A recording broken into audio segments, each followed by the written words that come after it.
en nombre de Editorial Nuland y de revista Pucará de Argentina, les damos la bienvenida a todos ustedes a esta conferencia acerca de lo que es conocido como el conflicto de la Guerra de los 6 días. En primer lugar, quiero darle la bienvenida a mi gran amigo, tengo el gusto de llamarlo amigo, que es Francisco Sánchez Urra, un gran historiador, magíster en ciencias militares. Me encantaría dar todo su currículum, pero la verdad es que nos ocuparía prácticamente 10 minutos de toda la charla. Es autor de... Mamá de Florencia. Yo creo que es el título más importante que tienes. Totalmente de acuerdo. Igual que yo soy papá de Martita y muy orgullosamente, pero lo que les puedo decir es que es autor de varios textos sobre historia militar. Específicamente también ha sido un gran investigador respecto de lo que fue la crisis del Beagle y en realidad lo que es el conflicto del Atlántico Sur, como me agrada llamarlo, que es una unidad histórica. Y él la verdad es que es además muy entretenido para, para exponer. No se queda, como decía antes de iniciar la charla, no se queda en lo que es el detalle de la bala, si es una 7.62 o una 5.56, sino que se dedica a dar una visión que podríamos decir holística, o sea, el conflicto como un todo. Y en ese sentido también quiero compartir un poco y dar un poco la introducción de lo que fue este conflicto y las repercusiones que tuvo también y en qué contexto se encuentra dado. Así que vamos a iniciar con una pequeña presentación, amigos míos, acerca de lo que es la Guerra de los 6 días.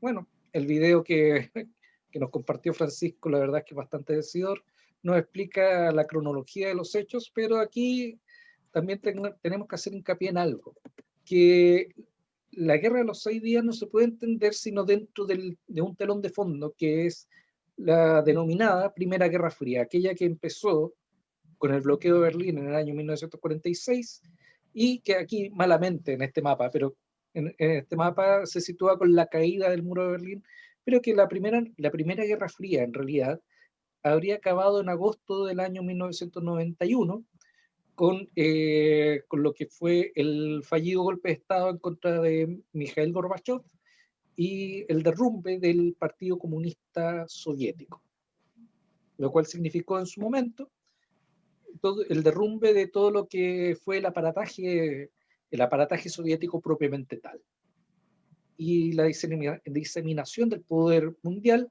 hasta el inicio de la Segunda Guerra Fría, que algunos expertos sitúan en lo que fue aquí vamos a ver, y algunos expertos sitúan en lo que es eh, el conflicto de Euromaidán y lo que es la península de Crimea, entre Ucrania y Rusia. Eso es en general lo que podríamos decir que es la Segunda Guerra Fría, pero acá estamos hablando de que este conflicto no se puede entender sino con el telón de fondo de la Primera Guerra Fría entre el bloque soviético, la reputación es entre el bloque soviético y el bloque occidental. Mi querido amigo Sebastián Erazo fue el que se le quedó el micrófono abierto. Pero en definitiva es eso. Dentro de los antecedentes del conflicto tenemos que era pasada la Segunda Guerra Mundial, terminada la Segunda Guerra Mundial, comenzó a haber un nuevo reordenamiento del poder político. En definitiva, se produce lo que se llama la crisis de descolonización, tanto en Asia como en África. Se produjo la independencia de países importantísimos y, por lo tanto, una pérdida del poder de la hegemonía británica, que había sido tal durante todo lo que había sido la primera mitad del siglo XX, frente a estos dos nuevos poderes hegemónicos, que eran la Unión Soviética por una parte y Estados Unidos por el otro.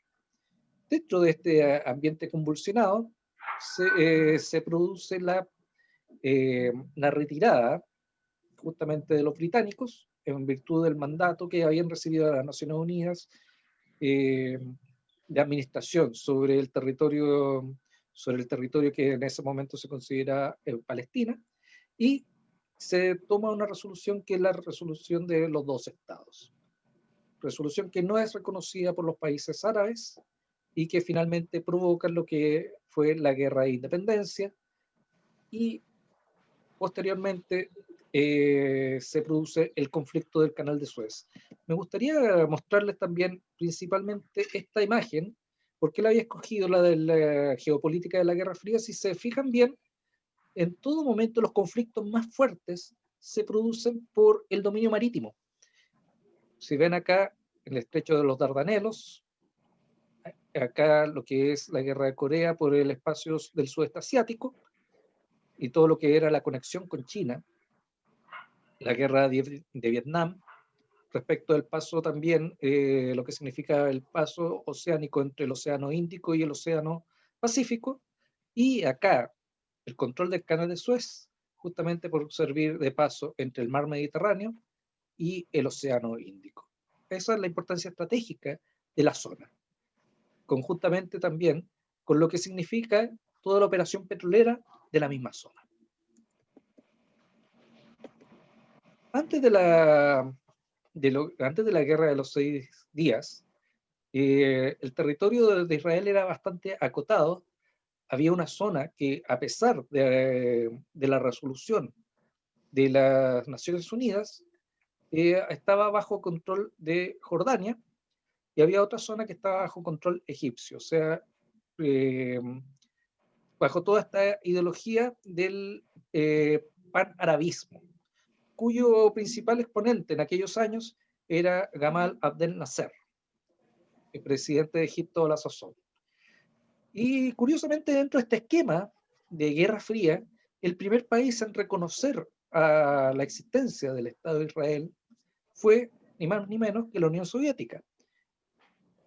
Eso es sumamente extraño. Y dentro también de este esquema, lo que resulta bien curioso es justamente de que a 1967 los montos de ayuda militar a Egipto por parte de la Unión Soviética alcanzaron los 740 millones de dólares, mientras que Israel recibía de Estados Unidos una ayuda que alcanzaba solamente los 24 millones de dólares. O sea, lo que era la presión, la presión fiscal a, al presupuesto israelí era tremenda, el presupuesto militar, porque alcanzaba a 1967 el 15,44% del PIB, del Producto Interno Bruto. O sea, la verdad es que esa presión fiscal era enorme, y además estar amenazado por 4 países distintos en 3 frentes, sostener una situación así era francamente difícil. Por lo tanto, dentro del desgaste, Israel llevaba las de perder. Por eso también sostenemos que la guerra de los 6 días había iniciado mucho antes. Lo que nosotros vimos aquí fue simplemente el resultado, y Francisco nos va a poder hablar mucho mejor de ello. Pero por si acaso, la persona que aparece en las fotos es Eli Cohen, que fue uno de los espías que mayormente contribuyó, o sea, es la cara visible más que nada del espionaje israelí de aquellos años. Hay una serie en Netflix sobre él, y que fue el que permitió detectar las posiciones sirias, las alturas del Golán. Tanto así que se plantaron algunos olivos que fueron los que permitieron señalar los flancos en la zona para la aviación israelí. Pero lo que es la inteligencia propiamente tal, no es solamente James Bond, no es solamente estos agentes como Eli Cohen, es mucho más allá. Incluso hasta la persona que saca fotocopias dentro de una oficina militar puede ser un excelente agente de inteligencia. Es cosa de que saque una copia más de lo que se requiere. ¿Qué es la inteligencia? Que estamos hablando tanto de eso. La inteligencia es el conocimiento útil adquirido acerca de una situación presente y probablemente futura. Que una organización, o sea, todos podemos hacer inteligencia, una empresa, un Estado, un servicio público, requiere para el logro de sus objetivos. Incluye todos los apoyos que puedan complementar la búsqueda de dicha información, la protección y accionar que necesita el propio organismo. O sea, no sacamos nada con recibir mucha información también del otro, y el otro también puede leer nuestra información como un libro abierto. Eso también se conoce como contrainteligencia. O sea, a nosotros lo que nos interesa es que la persona o la institución o el país que eventualmente sea nuestro adversario sepa lo menos de nosotros, o lo que sepa, lo sepa mal. Eso se llama contrainteligencia. Y el ciclo de inteligencia también está basado en tres aspectos. Primero, la recolección, que es donde operan los agentes de inteligencia, el agente de campo, como el que veíamos el ICOEN.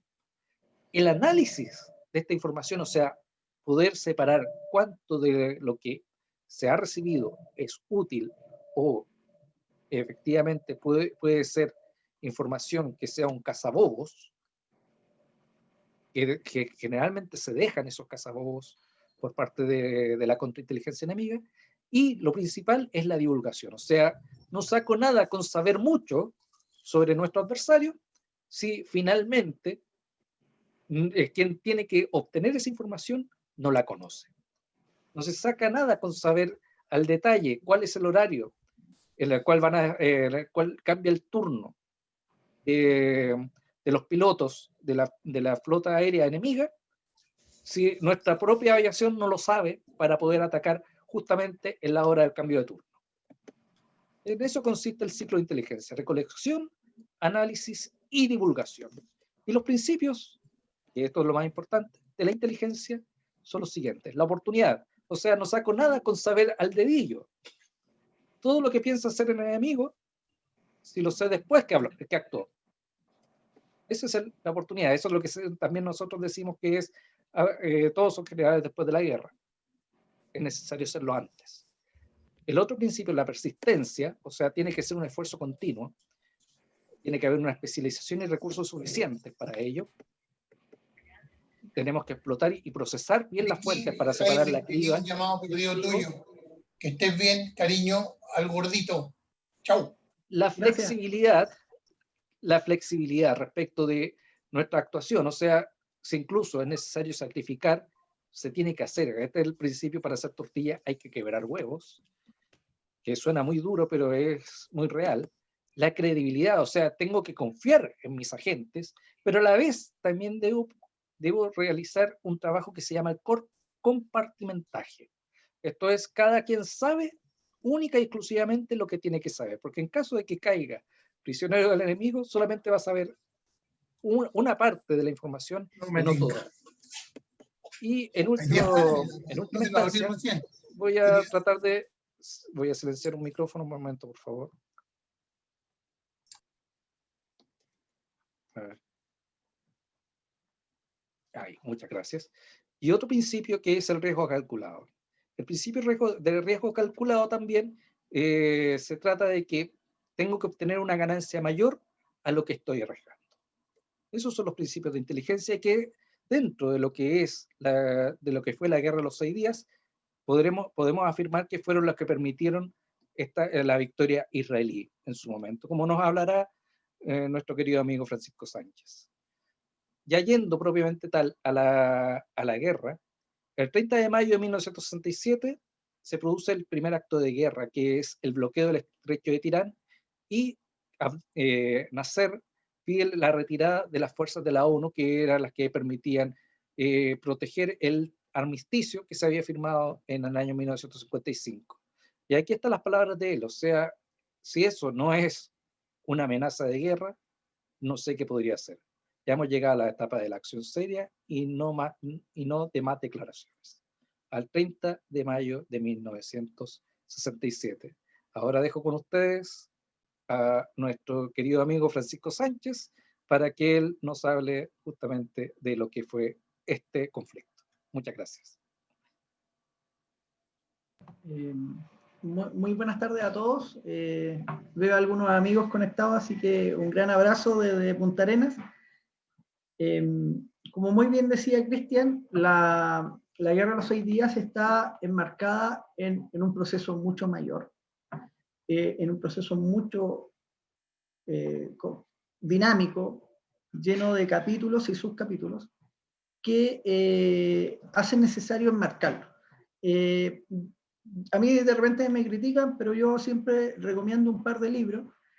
Yo creo que un libro muy importante es Así nació Israel, que fue escrito por el diplomático guatemalteco Jorge García Granados, que sintetiza muy bien el origen del Estado de Israel moderno y las circunstancias y las dificultades que realmente son extraordinarias. Y también para entender no tan solo parte de la idiosincrasia y la importancia de cómo se van creando los lazos y van generando un sistema de desarrollo, yo recomiendo el libro Startup Nation, de Dan Senor y Saul Singer, que la verdad que es un libro muy interesante. Habla de cómo la economía israelí se basa en la generación de emprendimiento y cómo la organización de la sociedad, en donde el sistema de reserva activa, va generando algunos lazos que son fundamentales. Evidentemente el libro habla de mucho más, pero son dos libros que yo creo que son fundamentales para entender un proceso general respecto al Estado de Israel moderno. La Guerra de los 6 días, como muy bien dijo Cristian, está enmarcado en un proceso de Guerra Fría. Sin embargo, acá nosotros nos encontramos con intereses contrapuestos de otros estados, en donde el panarabismo, como señalaba Cristian, es un discurso unificador de diferentes naciones árabes, especialmente después de que ya habían estado en conflicto desde el día 1 de la instauración del Estado de Israel y posteriormente tras la guerra de independencia y la guerra posterior de los años 50. Por lo tanto, acá hay que comprender también los bandos. El bando en donde Egipto tiene un rol preponderante y gravitante, con Nasser a la cabeza, es parte de un proceso de occidentalización de la nación de Egipto, en donde hay una gran influencia de intereses por parte de otros estados, y eso se ve también reflejado en el sistema internacional. Yo creo que acá es súper importante, de repente a mí me critican un poco que me voy muy a la historia de las relaciones internacionales, pero es necesario comprender de que el Consejo de Seguridad de las Naciones Unidas ya había actuado en Medio Oriente un par de veces. De hecho, existía una franja que, como dijo Cristian, había sido desocupada ante la presión de Egipto, y existe una suerte de revanchismo histórico. Ese revanchismo histórico, nosotros podemos encontrar distintos niveles y matices. El rey de Jordania, por ejemplo, es un hombre que en la época uno podría calificar como moderado, incluso el mismo Nasser, pero la presión pública, el sistema político, lo que algunos podrían decir la calle o el Vox Populi, hacen que vayan tomando una serie de decisiones que van apuntando hacia un conflicto armado. Dentro de estas decisiones políticas, estratégicas, van teniendo su impacto en el mundo militar. Egipto tenía un plan de defensa ante una eventual guerra con Israel, y ese plan, en el mes de mayo de 1967, cambia a un plan ofensivo. Bueno, acá hay algunos oficiales de ejército que pueden conocer muy bien el concepto, pero no es lo mismo estar preparado para un partido, ir a defender. Cuando Chile jugaba con Nelson Acosta, iba a defender y buscaba el 1-0 en Santiago y afuera ojalá el empate. No es lo mismo que ir a ganar. Y eso involucra que uno necesita jugadores como Alexis Sánchez, como Arturo Vidal, y va creando ofensivas. Esto es un cambio que no es rápido, es un cambio que es lento, porque las acciones militares, evidentemente, qué bonita la foto, evidentemente van teniendo distintas maniobras y distintas decisiones que se van llevando al plano de las operaciones o en lo plano de lo concreto. Esta decisión de Nasser lleva a que el ejército de Egipto, precisamente, que tenía un sistema defensivo en la península de Sinaí, cambiase un sistema ofensivo en la frontera con Israel. Esto quiere decir de que ya no están jugando en su cancha, sino que él sale o proyecta en esa época salir a jugar a un terreno que es desconocido, en donde las líneas de comunicación y logística, que son muy importantes, especialmente en una época donde los carros blindados y todo el sistema de motores necesita cosas tan esenciales como combustible y agua para los soldados, se alargan y por lo tanto se hacen más frágiles. Esta decisión conlleva de que el Egipto tiene que hacer cambios muy radicales dentro del punto de vista estratégico y que no necesariamente estaban preparados. Esto explica el colapso, y ojo aquí, yo todavía no llego a la maniobra de Israel, pero explica en parte el no tener formaciones o divisiones o compañías o soldados en el fondo que estuviesen realmente convencidos de una victoria. Esto es un elemento importante dentro de un proceso mayor. Por otro lado, el ejército de Jordania había puesto a un general egipcio, al mando de la gran maniobra operacional, o sea, al mando de las tropas. Esto evidentemente lleva a un cierto desconcierto entre los mandos. Serán muy pan-árabes, pero son jordanos antes que egipcios. Entonces esto también lleva a una serie de descoordinaciones que son fundamentales. Y también la incorporación de elementos del ejército de Irak en territorio jordano, y también el plan, por otro lado, y eso nos va a explicar un frente muy importante, es cómo el ejército sirio de una u otra forma mantiene su estructura y su funcionamiento. Y eso también explica, en cierto grado, que las operaciones al noroeste, sean tan duras y que también caigan tan rápido en ciertas circunstancias. Como bien decía Cristian, acá nosotros nos encontramos bajo una lógica de un sistema de armas soviético, principalmente, en donde los países árabes tenían gran acceso. De hecho, como se veía en el video, el número de aviones es impresionante para la época, igual que carros blindados y tanques, versus armamento francés y norteamericano con el cual contaba ayuda Israel. Muchas veces se suele decir de que esta fue una acción de los Estados Unidos cubierta, esta fue una acción en que los Estados Unidos iba a invadir el Medio Oriente. Sin embargo, toda esa tesis se cae, dada la sorpresa y lo acelerado de los procesos. Lo más cercano que estuvo Estados Unidos y Rusia, perdón, la Unión Soviética, de ingresar al conflicto, fue que la sexta flota norteamericana que está en el Mediterráneo se desplazase a la zona y la flota del Mar Negro llegase a los Dardanelos. Entonces se mantuvieron lejos del teatro de operaciones terrestres y sin mayores capacidades, porque esto no fue en el fondo una guerra marítima, una guerra naval, a pesar de que hubo acciones realmente impresionantes por parte de la Fuerza Naval de Israel.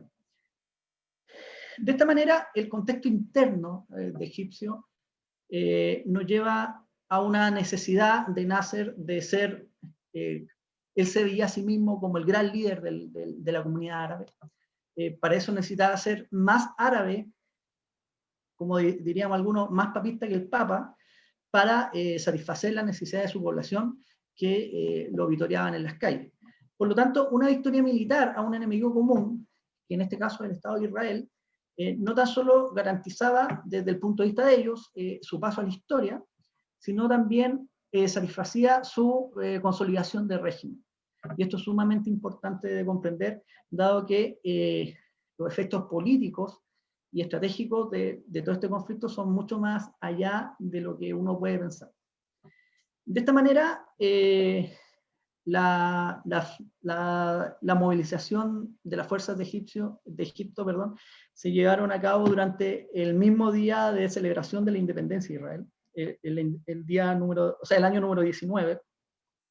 Es informado el primer ministro y toma cautela respecto a la información que está llegando. Ahí el siglo de inteligencia, como dice Cristian, es sumamente interesante, es sumamente importante y también interesante desde el punto de vista del tomador de decisiones políticos, pero también del mando militar. ¿Por qué? ¿Qué dificultades tenía Israel en esa época bajo la lógica de su territorio en ese minuto? Israel, por un lado, tenía poca profundidad estratégica. ¿Qué quiere decir esto? Que tiene una franja de terreno muy angosto en donde realizar una guerra de maniobra. Por lo tanto, bajo esa lógica, el Estado Mayor de Israel, de la Fuerza de Defensa de Israel, establecen de que un ataque, o esperar un ataque, puede tener efectos mucho más catastróficos que eventualmente iniciar un ataque por parte de Israel. Esto es fuertemente debatido, dado que el gobierno del Estado de Israel busca, evidentemente, evitar el conflicto. Acá comienza una escalada diplomática bastante intensa y bastante dinámica. El ministro de Relaciones Exteriores de Israel va a Francia, en esa época con más cercanía y con mucho peso en el Consejo de Seguridad de las Naciones Unidas, evidentemente también a Estados Unidos y otros países que tenían injerencia en el sistema internacional. Básicamente se lleva a una serie de resoluciones, palabras que podríamos resumir de muy buena crianza, de no llegar al conflicto, que para eso está el sistema internacional, para eso está la Organización de las Naciones Unidas, y para eso hay un ejército de las Naciones Unidas para evitar un conflicto en la península de Sinaí. Sin embargo, la presión por parte de Egipto, Siria, Jordania e Irak llevan a que el mismo Nasser reciba al secretario general de Naciones Unidas en el Cairo, después de las fotografías bastante amables, le solicita sacar a los cascos azules de la zona. Esto que para algunos estudiosos viene a ser una jugada de Nasser que justifique que no puede haber una guerra. Hay algunos estudiosos que dicen que Nasser en realidad lo que trató de decir, ven, la ONU no dejó seguir la guerra. La ONU, ante la presión específicamente aquí de la Unión Soviética, cede las demandas, ve abiertamente que hay un clima beligerante en Egipto. Los medios de comunicación aquí cumplen un rol fundamental, y eso es también parte de lo que hoy llamamos operaciones de información, que fueron utilizadas tanto por Israel como por los otros bandos involucrados en el conflicto. Es en este contexto cuando se sacan los cascos azules de la península de Sinaí, donde el rey de Jordania, también por una presión política fuerte, ratifica un acuerdo de defensa y de asistencia con el régimen, con la coalición que podríamos decir árabe. Y aquí se establece este mecanismo de que el mando militar tiene que ser un general de nacionalidad egipcia, para poder coordinar una acción combinada. Una acción combinada son cuando las fuerzas militares de diferentes países actúan bajo un objetivo estratégico. Por ejemplo, la guerra de los 6 días. Hay una acción combinada de Egipto, Jordania, Siria e Irak, más una serie de otros países árabes que prestan asistencia logística, inteligencia, también empiezan a enviar suministros y también a sostener la economía de Egipto, que básicamente se vio paralizada durante mayo de 1967. Esto es súper importante comprender porque una economía de guerra no es lo mismo que una economía de paz. Esto quiere decir que tienen que haber transformaciones desde el punto de vista del desarrollo industrial, del funcionamiento de gobierno, de distribución, por ejemplo, congelar los precios, limitar las reuniones o fomentar las reuniones bajo una lógica de guerra de información. Y esto evidentemente tiene un colapso o un impacto directo en la población. En el otro lado de la moneda, nosotros nos encontramos en una primera instancia a un primer ministro de Israel que no quiere la guerra, quiere evitar el conflicto, y el bando militar que busca una acción que se adelante a una guerra que parecía inminente. Ahora, ¿por qué se habla de que la guerra era inminente? Y esto es sumamente interesante de analizar. La guerra era inminente tanto por el discurso político de Nasser y otros miembros del mundo panárabe, pero también de las acciones que se estaban tomando en lo concreto en el territorio de la frontera, pero también dentro de la lógica del sistema internacional. Y aquí el hecho clave, como lo dijo Cristian, es el bloqueo marítimo. el bloqueo marítimo de un paso internacional que permite acceso logístico a una nación bajo el derecho internacional de la época y el actual es una acción de guerra. Esto significa que yo estoy privando a la comunidad internacional del acceso a una ruta marítima, la cual está sustentada bajo el sistema internacional de libre tránsito o paso inocente. Esto permite, de una u otra forma, justificar la acción de ya empezar a ver cuál va a ser la hora, el día D y la hora H. Evidentemente Israel ya desde el 20 de mayo ya empieza a movilizar las reservas. Esto es bastante interesante porque es parte del sistema de la comunidad de Israel, de comprender cómo la reserva activa y también disponible empieza a articularse. Es bastante interesante ver noticieros de la época, y yo de repente, yo también los recomiendo, en donde muchos jóvenes de Estados Unidos viajan en este contexto de guerra inminente a Israel para prestar su servicio literalmente, algunos dicen, en lo que sea, en lo que me pidan, yo voy a estar ahí porque mis abuelos, porque mis papás, y es algo que muestra una identidad que va mucho más allá del contexto histórico particular que se está viviendo. El cambio de ministro de Defensa en Israel conllevó evidentemente a una acción ofensiva o una guerra preventiva o preventiva, como también hablan algunos aspectos, en donde Israel tiene que solucionar tres grandes problemas, o tiene que lograr tres grandes impactos. Primero, lograr la superioridad aérea. Y la operación Foco, que vamos a hablar después, es una obra maestra respecto a planificación militar y también de cómo los recursos de inteligencia se llevan a lo concreto en el ámbito operacional. Por otro lado, tenía que lograr profundidad estratégica. ¿Qué quiere decir esto? Tenía que lograr territorio para poder operar en una guerra de maniobra, es decir, dónde poder moverse.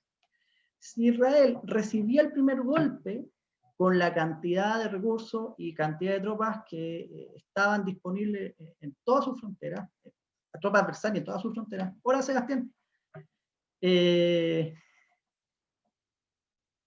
lo más probable es que hubiese perdido esta profundidad, profundidad estratégica, por lo tanto hubiese perdido la flexibilidad y también la capacidad de realizar operaciones bajo la lógica de la iniciativa.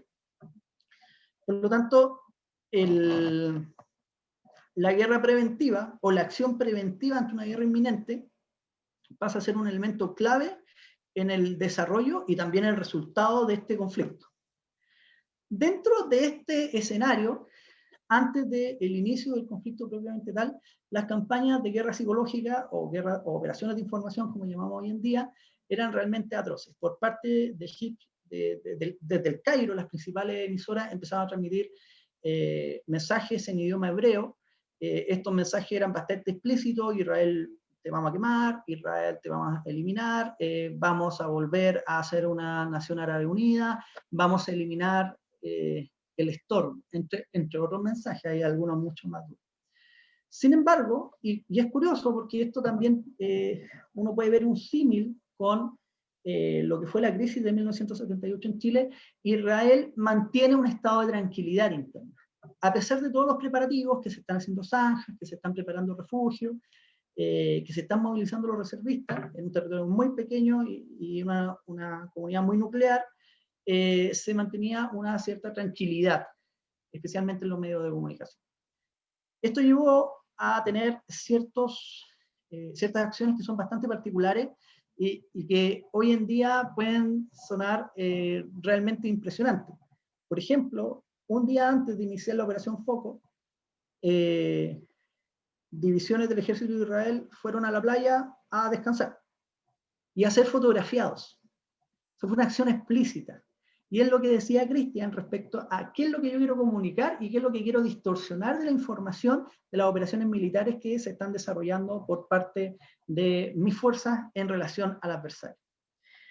Otro elemento fundamental que se hace en este corto tiempo, en donde las operaciones de inteligencia son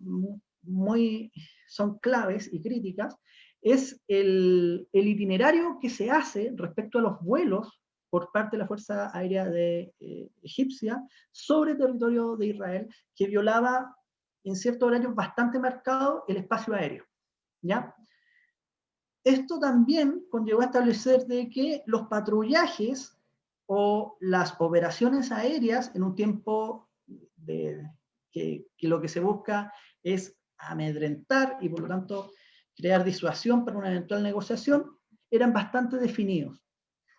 Y la Fuerza de Defensa de Israel tenía la capacidad de equipar y reabastecer los Mirage en algo así de en tiempo relativamente corto de 7 minutos, lo que los árabes hacían en 40 o 1 hora, dependiendo de las bases en donde se estaban ubicando. Este elemento es fundamental para la planificación. Este elemento también tiene que ver con cuáles son los ritmos de la Fuerza Aérea Egipcia, que era la principal amenaza, pero también tenían la Siria y también tenían la Jordana, los cuales tenían una capacidad también de realizar un impacto real sobre el territorio de Israel. Por lo tanto, la Operación Foco, que es la primera acción preventiva o preventiva de este conflicto, logra en una mañana, básicamente a las 12 del día, iniciando operación a las 7:15 y terminando a las 12 del día con claridad, destruir en forma importante, no tan solo numerosos aviones hola Gonzalo, del Estado de Egipto, sino que también destruir el sistema logístico. Es decir, cortar los suministros o la línea de comunicación, pistas de aterrizaje y pistas de despegue. Como ustedes saben, eso es tan importante como tener aviones. Si yo tengo aviones sin pista de aterrizaje, sin pista de despegue, sin pilotos, sin un sistema logístico atrás, terminan siendo piezas de museo.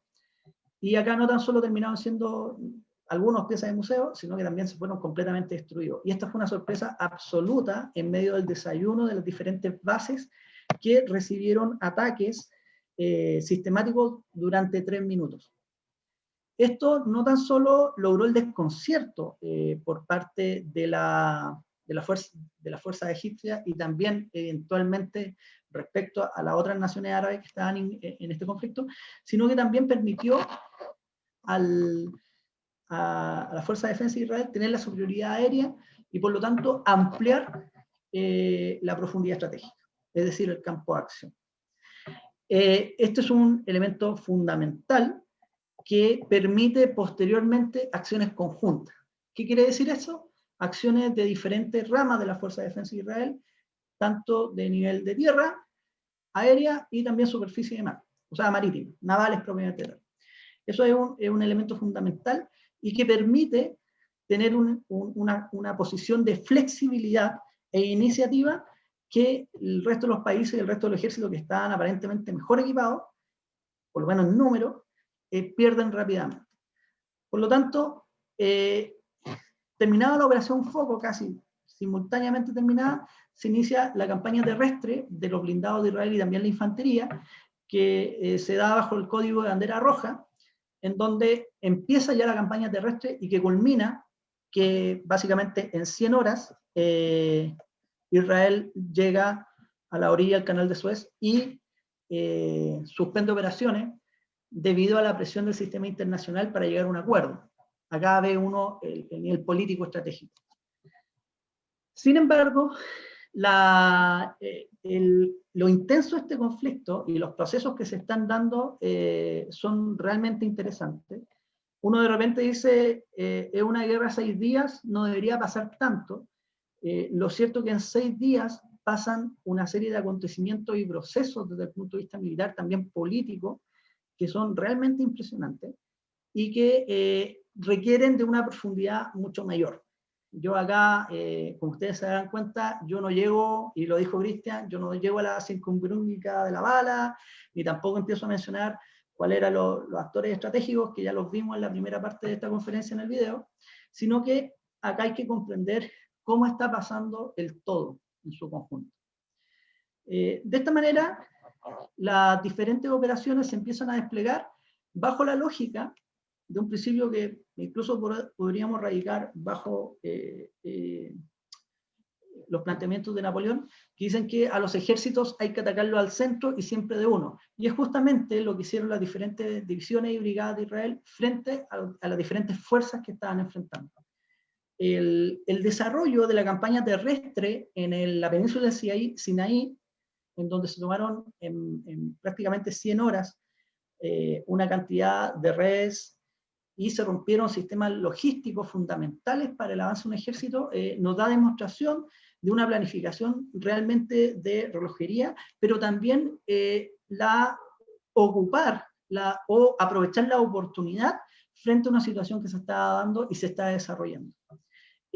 Recordemos acá como dato anecdótico que el promedio de edad de los pilotos, pilotos de aviones de combate que participó en la Operación Foco era de 23 años.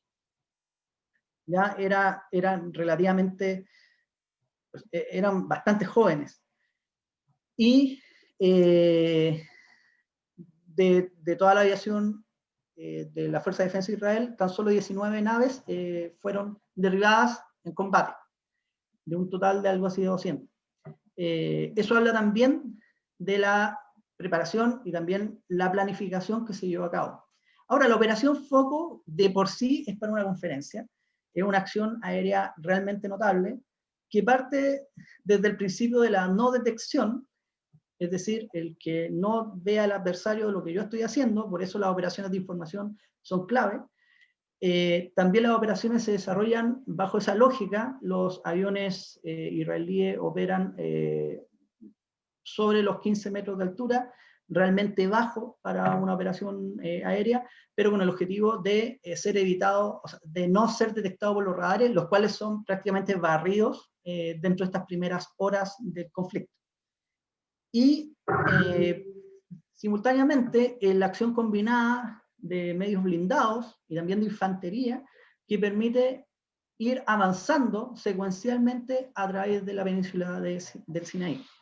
Aquí hay varios errores, aunque todos son generales después de la guerra, y yo no soy general, así que, pero sí hay varios errores que facilitan o permiten un accionar por parte de Israel que comete la fuerza egipcia. El primero de ellos es la distancia entre las unidades. O sea, hay brechas bastante grandes donde fuerzas israelíes aprovechan la oportunidad y básicamente atacan la reserva y la línea de suministro, aislando el frente. Esto habla, como decía Cristian, y quizás va a sonar un poco reiterativo, pero el trabajo de planificación, de suministro de información y también de análisis es bastante importante en todo el conflicto en realidad, pero en esta primera etapa se nota más palpable. Por otro lado, el inicio de la campaña terrestre, específicamente en la península del Sinaí, tiene como objetivo derrotar al adversario, no aniquilarlo. Y son dos conceptos que uno podría decir que chocan. Eso explica que el avance sistemático de las fuerzas de Israel también tengan que establecer un sistema de registro, un sistema de trato de prisioneros y también de destrucción de la moral. Esa moral no viene siendo bajo la lógica de guerra de información, sino básicamente de que ustedes perdieron cuando dijeron que iban a ganar siempre. Y ese hecho trae un gran problema, pero también una gran ventaja una vez terminado el conflicto. Básicamente las bajas por parte de los países árabes es realmente impresionante, pero también la cantidad de prisioneros que son tomados por parte de las fuerzas terrestres. Esto versus en algunas acciones habla de 5.000 prisioneros. En el caso de Israel tuvo alrededor de 19 en todo el conflicto. Son cifras realmente disímiles y realmente impresionantes. La cantidad de bajas también hablan de números realmente impresionantes. O sea, y esto lo hemos hablado con Cristian en esta conferencia y en otras conferencias pasadas y ojalá futuras, uno no es que justifique la guerra. La guerra es la política por otros medios, pero tiene una capacidad destructiva realmente impresionante. y tiene consecuencias a largo plazo. Y la principal consecuencia es la muerte de personas. Uno no es que justifique la muerte de personas, al contrario, o sea, toda muerte es una tragedia. Pero en este caso, la destrucción del ejército egipto en la península del Sinaí fue también bajo ataques constantes que permitieron grandes bajas y también desmoralizar rápidamente las tropas del país árabe.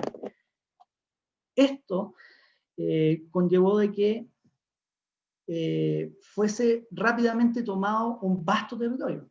Estamos hablando de la península de Sinaí, es un territorio bastante impresionante para una población y un ejército bastante pequeño. Acá estamos hablando de un ejército de 270.000 personas aproximadamente, gran parte del ejército reservista convocado y otra parte de la fuerza de defensa son regulares, pero no deja de ser un ejército pequeño comparado con los ejércitos que estaban rodeando por todos los frentes a Israel. De esta manera se inician otras acciones militares. Hay una acción naval que es bastante importante, que es la ruptura del bloqueo por parte de las fuerzas navales, lo cual lleva a la extensión del territorio de Israel hasta ese lado. O sea, ya no hay un principio de derecho internacional, sino que también hay un principio de soberanía efectiva que se empieza a desarrollar a raíz de este conflicto. Esa acción, que fue rápida, no era esperada por las fuerzas jordanas, en este caso, y también de Egipto.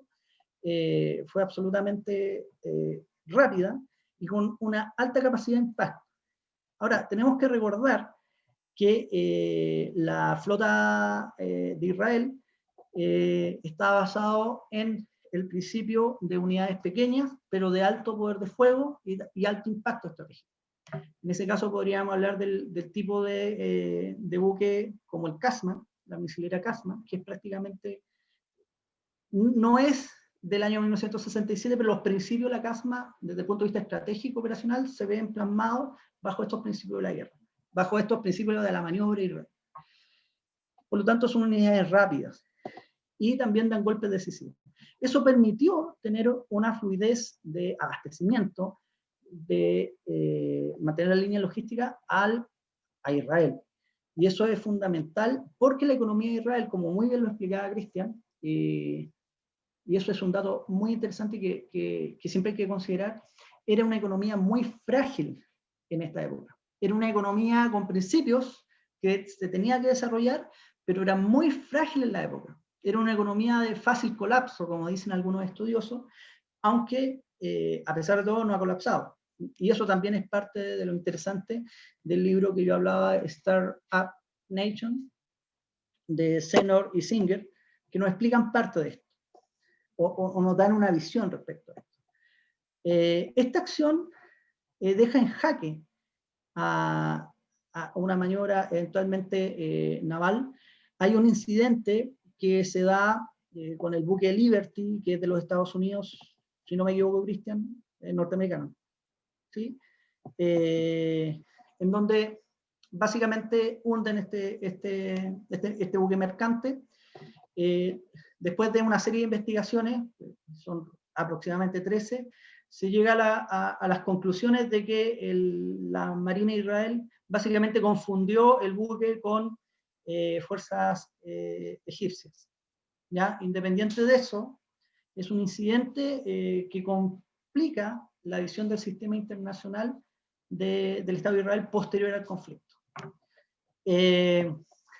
Acá viene simultáneamente el desarrollo del Frente Central, que dentro de las diferentes acciones tiene un importante rol, nuevamente conjunto, pero también de fuerzas terrestres con alta capacidad, como son los paracaidistas, en lo que se culminaría con la unificación de la ciudad de Jerusalén.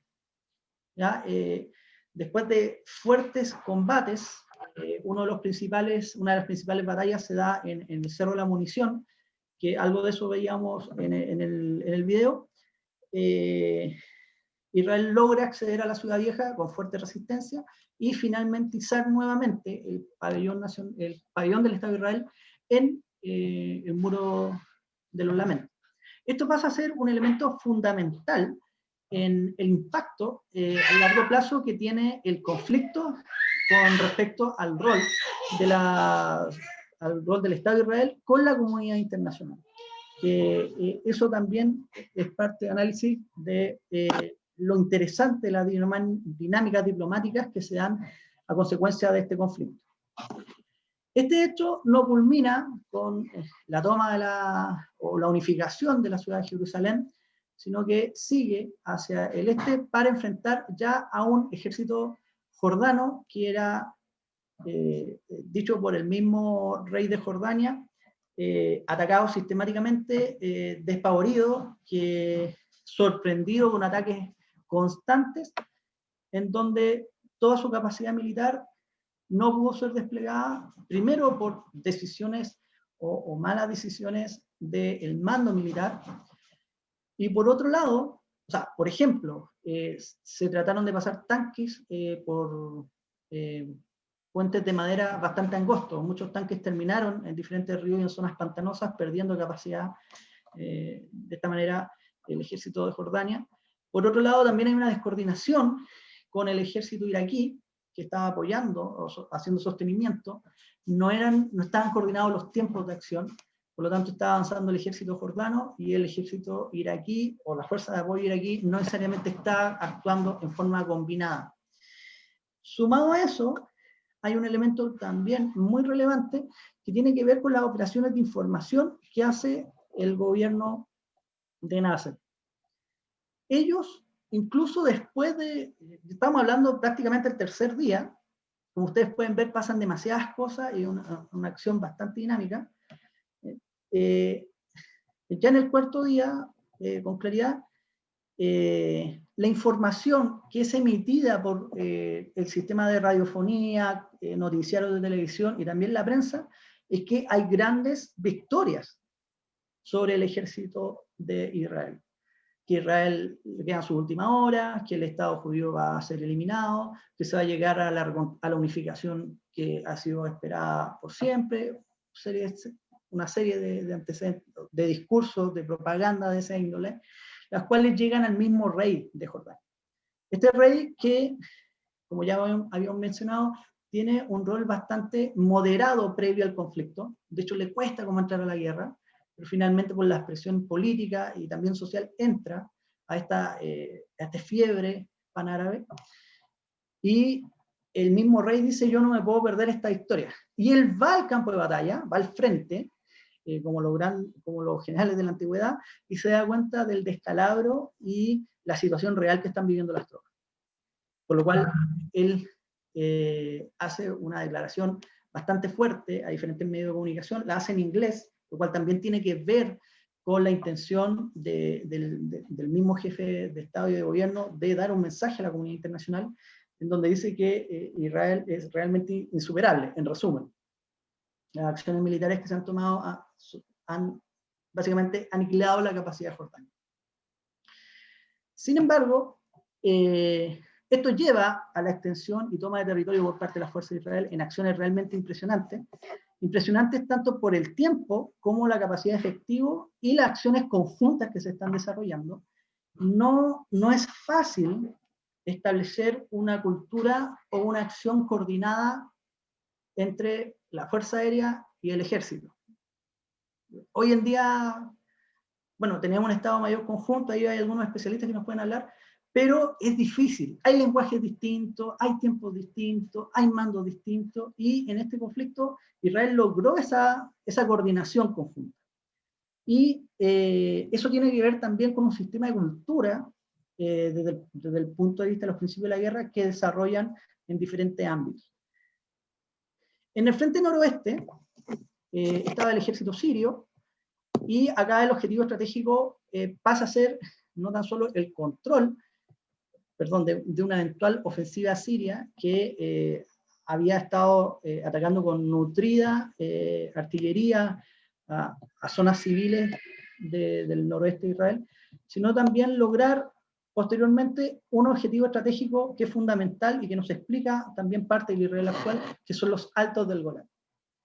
Esta meseta que permite básicamente con artillería batir cualquier lugar importante neurálgico de Israel, pasa a ser parte de una ofensiva evidentemente que estaba planteado desde mucho antes, pero que se tuvo la oportunidad bajo esta gran maniobra, gran maniobra que se está desarrollando. ¿Por qué digo esto? Porque la oportunidad, la flexibilidad de las fuerzas y también la iniciativa de los mandos es algo que explica parte de los procesos, tanto a nivel estratégico como operacional, que se dan y se desarrollan durante la Guerra de los 6 días. Acá hay alta capacidad de flexibilidad por parte del mando terrestre y también aéreo y también naval de las Fuerzas de Defensa de Israel. También hay coordinaciones que se van adaptando. Y esto lleva incluso a la utilización básicamente de todos los recursos bajo objetivos que, va a sonar un poco burdo decirlo, estaban en carpeta y que no necesariamente eran parte de los objetivos establecidos en este conflicto, los cuales el principal objetivo era lograr la no invasión, o por lo menos contener todas las fronteras que estaban con un profundo nivel de agresividad y con capacidad militar real. Por lo tanto, acá tenemos un ejército sirio pequeño, pero altamente preparado. Ese es un dato bastante interesante que también da para otra conferencia, en donde acá las fuerzas se enfrentan en una primera instancia con duros combates y se ve un colapso de las fuerzas sirias que son aprovechadas por los diferentes conductores militares de la Fuerza de Defensa de Israel. Esto conlleva básicamente de que ellos en algún minuto se discute o se plantea, o incluso muchos historiadores militares o cientistas políticos plantean por qué Israel no llegó hasta Damasco, o por qué no siguió avanzando mucho más. Eso tiene que ver también con la decisión política que se da en el suroeste, con no cruzar el canal de Suez, y de consolidar ciertos territorios que también se pueden defender. Una cosa es tener la capacidad de llegar, y otra cosa muy distinta es tener la capacidad de consolidar. Y en esto, la historia militar nos da diferentes ejemplos de cómo diferentes acciones que van alargando la línea logística y también los sistemas de comunicación y estas líneas de control de territorio, porque el territorio no tan solo se gana después de la batalla, sino que después hay que administrarlo, colapsan no por el frente, sino por el sistema de control posterior, que es en parte lo que le pasó a las fuerzas de Egipto en la península del Sinaí. Básicamente, el Estado de Israel logra una victoria realmente impresionante en 6 días, con acciones decisivas que hasta el día de hoy son parte de análisis de la guerra militar, o sea, de la historia militar y también de las operaciones, también de la planificación estratégica y también del mundo estratégico político. Son diferentes los niveles que uno puede tratar de analizar este conflicto. Evidentemente la postal que todo el mundo recuerda de la guerra de los 6 días es el ingreso de las fuerzas de defensa de Israel a Jerusalén. Hay una foto que se usó en el afiche que es bastante decidora, que son los 3 soldados básicamente profundamente emocionados viendo el muro de los lamentos. Y acá viene el desarrollo posterior. Para muchos, algo pasó. ¿Me escuchan? Sí, se escucha, se ve la presentación. Ya. Acá hay varias cosas que hay que entender del principio del sistema internacional. El concepto militar de guerra preventiva o preventiva, como también se le ha denominado, no necesariamente es políticamente correcta. ¿Ya? El mundo político es otro mundo y para eso está la diplomacia. ¿Ya? Por lo tanto, bajo la lógica de lo que podríamos hablar de un sistema internacional en donde existen 2 grandes referentes mundiales y ya está emergiendo un tercero, que era China, Bueno, China está en formación ya hasta 6 años de ser un referente mundial, de consolidarse básicamente. Existe este principio de el que da el primer golpe es el causante de la guerra. Esto no necesariamente tiene que ver con la realidad. La realidad, bajo la lógica que se planteó específicamente en el momento y bajo la lógica del Estado Mayor que analizó las vías de conducción y los diferentes escenarios, señalaban que el esperar un golpe por parte del ejército egipcio, por parte de los sirios, jordanos y los iraquíes, iban a conllevar a un fuerte golpe del cual el Estado de Israel no se iba a poder levantar tan fácilmente, lo cual ponía en peligro la propia existencia del Estado. Por lo tanto, bajo esa lógica, es absolutamente comprensible las diferentes acciones que se toman. Ahora, hay que tener cuidado porque lo que pasa posteriormente a la Guerra de los 6 días es un escenario en el sistema internacional bastante adverso al Estado de Israel, precisamente por este motivo. Ahí las acciones diplomáticas son también dignas de análisis respecto a las intenciones que se solicitan y que finalmente hasta 50 años después se llegan a lograr. Es que Israel, ¿qué es lo que buscaba bajo este prisma de posguerra de los 6 días en 1967? Reconocimiento como nación, como Estado y paz. Y para eso la estrategia diplomática de Israel es bastante osada en sus maniobras. Ofrece básicamente devolver los territorios, la península de Sinaí, y también algunos sectores que habían sido tomados, no todos, evidentemente. Pero la península de Sinaí es un territorio bastante vasto y que ofrece como forma de lograr una paz duradera. Sin embargo, esta coalición árabe habla de los 3 no. Que no hay paz, no hay reconocimiento y no hay negociación. Y bajo este prisma se van generando conflictos que son posteriores. ¿Ya? Bajo esta lógica, bajo este conflicto también, Israel logra el dominio en la Franja de Gaza, el cual devuelve en los últimos años. Ahí, a mí se me confunde de repente que hablar de los 90 ya no es el último año, pero y 2000 tampoco, pero está un poquito el 2004. más, ¿ya? Pero no son tan pocos años. Prácticamente 50 años después del conflicto, el rey de Jordania firmó un reconocimiento de dar por terminado este conflicto. Y bueno, hemos sabido lo que es historia contemporánea, lo que sucedió con Irak y sus diferentes incursiones en el mundo árabe. Por lo tanto, el escenario post-conflicto en el sistema internacional es también bastante complejo y es bastante difícil de comprender bajo la lógica de 1 más 1 es 2. En política, la suma cero no existe. Uno no suma 1 más 1 es 0, no. Y también hay temas que van atrás y que tienen que ver con las legitimidades de los diferentes regímenes.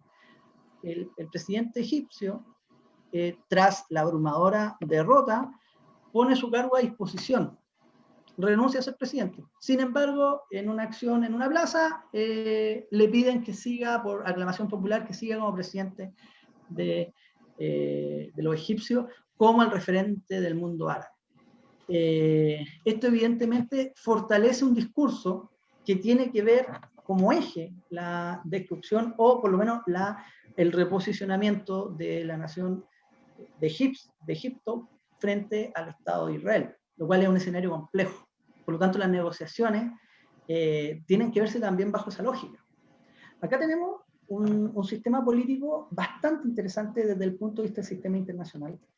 Acá el sistema internacional juega un rol fundamental. Las Naciones Unidas tienen un peso clave, pero también las potencias que tienen también su peso específico.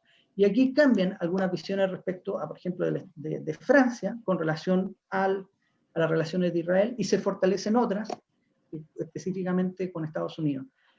Este es un proceso mayor, como lo decía Cristian, es un proceso para largo.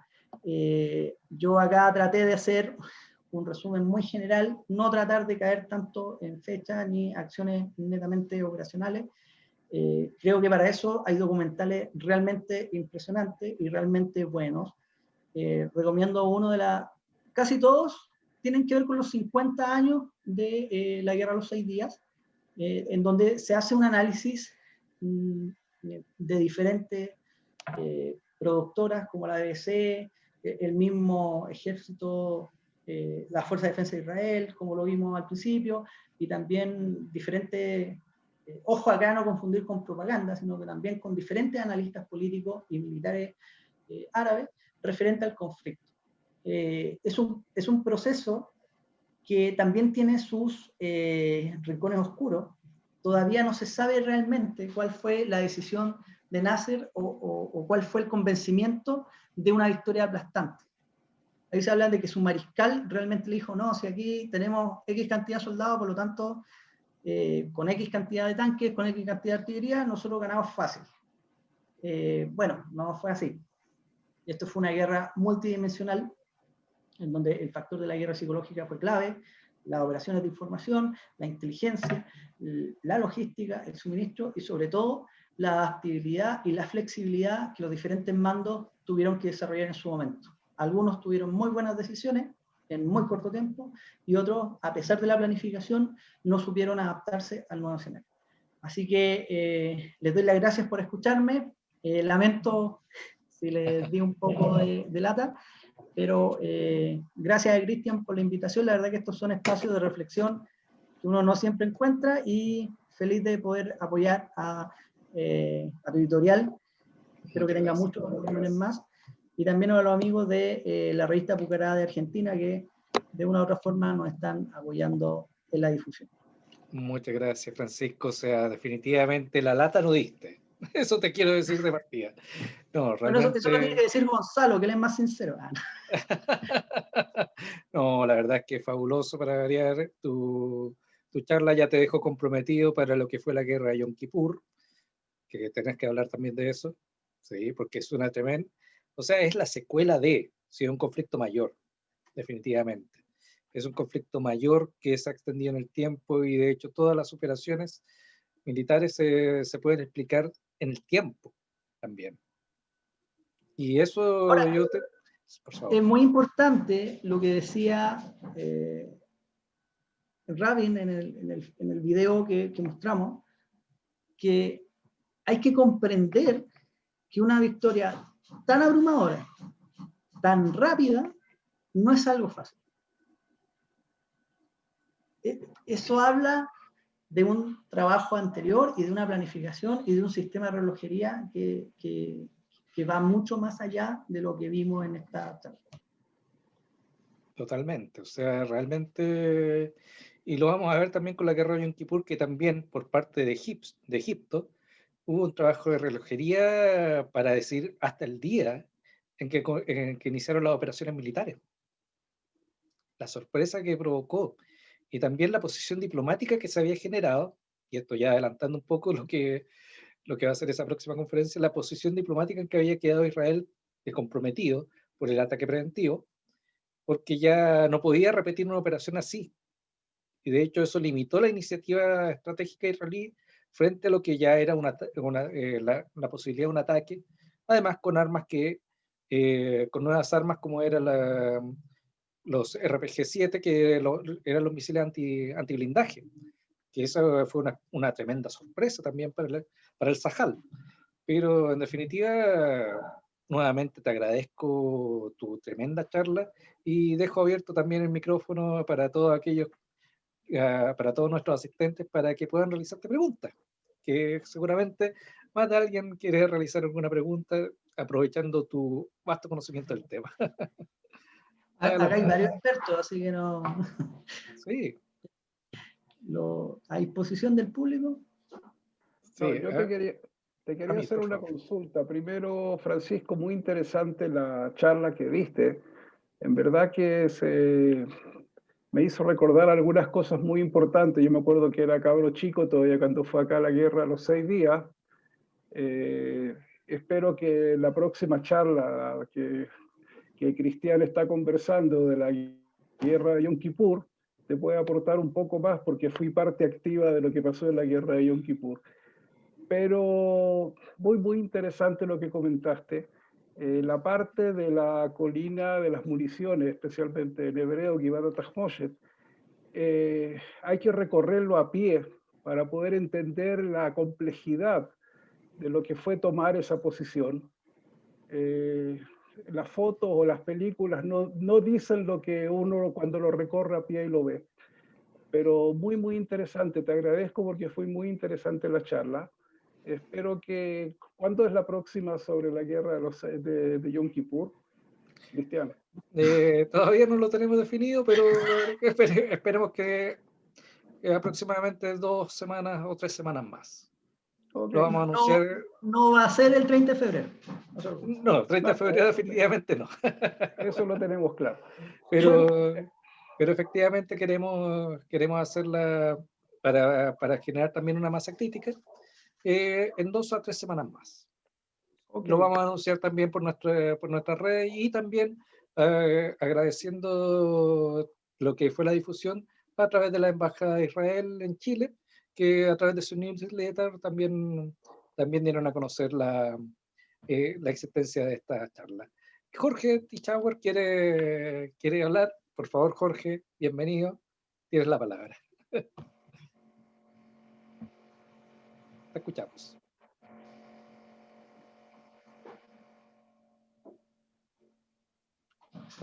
Levantaste la mano, Jorge. Hola, Jorge. Bueno, de todas maneras, por el chat nos dijo que nos sugiere ver El Ángel en Netflix sobre la guerra de los 6 días, y nos dice que el libro que se basó esa película se puede bajar gratis en PDF del sitio PDF Drive. Jorge, te escuchamos. Ahí está, Jorge.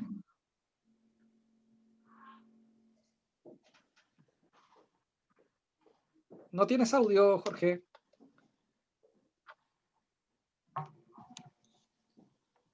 Jorge. Esperemos que ahora sí. Cuando quieras. Bueno. Cuando quieras puedes hablar. Por mientras dejamos abierto también el micrófono para todos aquellos que quieran aportar o preguntar, también aprovechando especialmente la presencia de nuestro querido hermano Francisco. Yo quiero... Jorge. No, Ignacio Silva por aquí. Ignacio, adelante, por favor. Bueno, primero que todo, agradecer la ponencia, muy interesante, de un conflicto que realmente en lo estratégico y en lo táctico es uno de los más importantes, creo yo, por su desarrollo.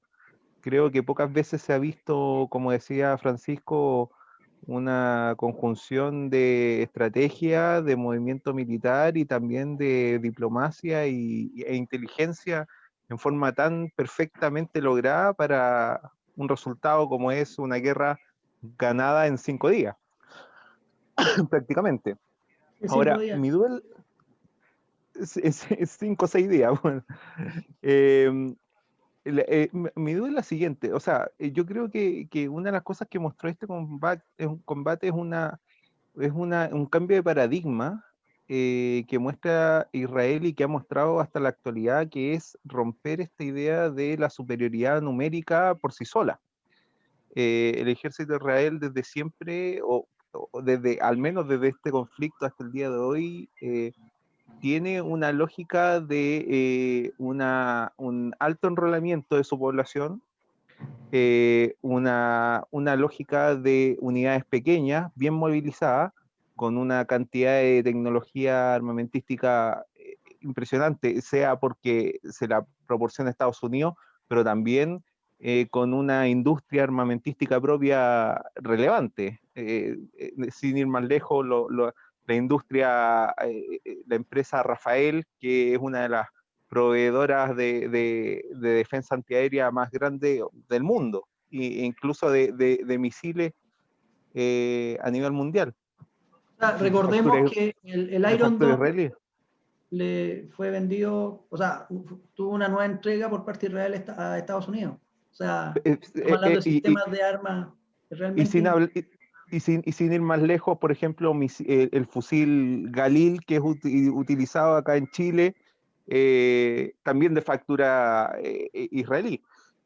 O sea, tenemos un desarrollo armamentístico importante, pero también está lo que a mí más me llama la atención es esta pérdida o esta ruptura del paradigma de los grandes ejércitos que venía del colonialismo, de esto de llegar con grandes ejércitos a invadir un área y hacer ocupación.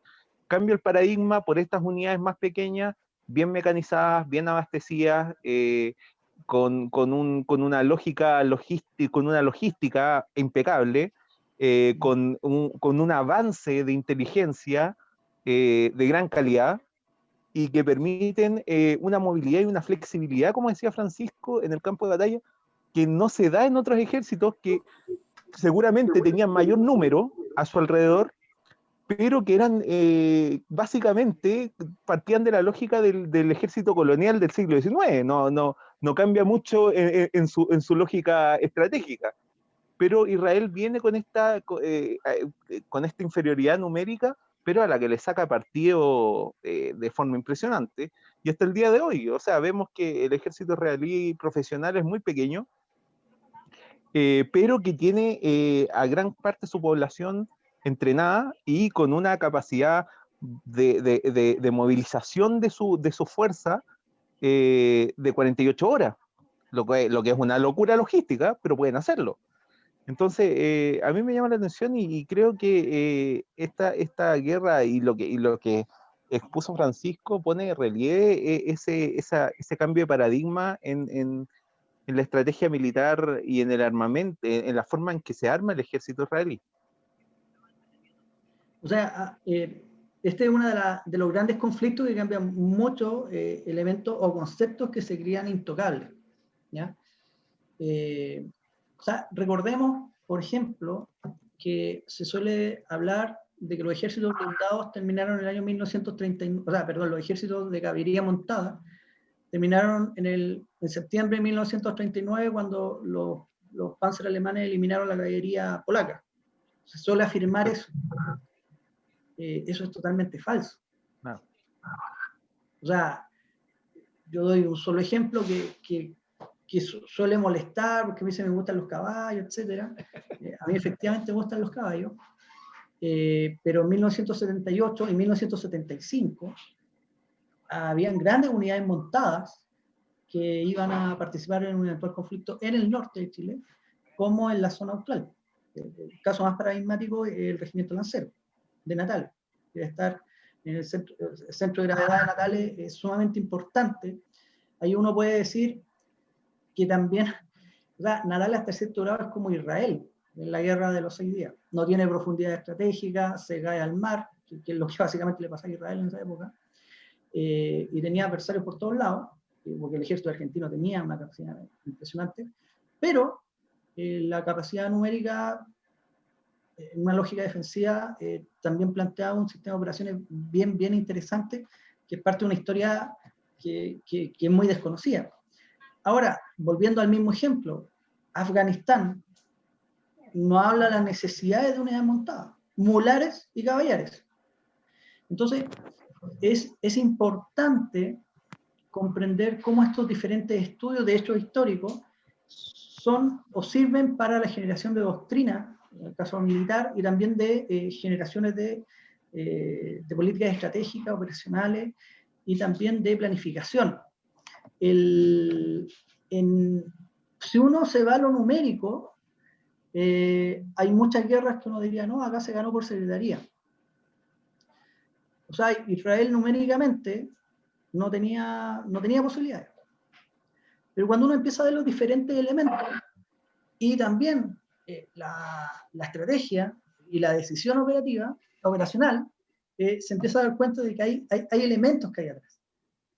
Entonces, eso es sumamente importante, no tan solo para este conflicto. Yo coincido con Ignacio, acá se cambiaron grandes paradigmas. Reflotaron algunos, en realidad.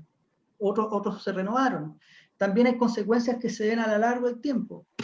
Pero, exactamente, yo creo que desde el punto de vista del análisis de la historia militar, de la historia, de la ciencia política, y esta necesidad de entender todo dentro de recursos multidisciplinarios, hay que atreverse a romper paradigmas. O sea, yo doy un caso muy cercano. Yo vivo en Magallanes. A nadie se le había ocurrido afirmar que Chile había sido descubierto por la expedición de Hernando de Magallanes hasta que lo dijo Mateo Martínez. Y lo dijo en los años 80. O sea, no hay que tener miedo, creo yo, a de repente cruzar la línea, hacer estos análisis. O sea, aquí hay cosas nuevas, efectivamente hay cosas nuevas. ¿Cómo impactan? ¿De qué manera adaptan y de qué manera son estudiadas?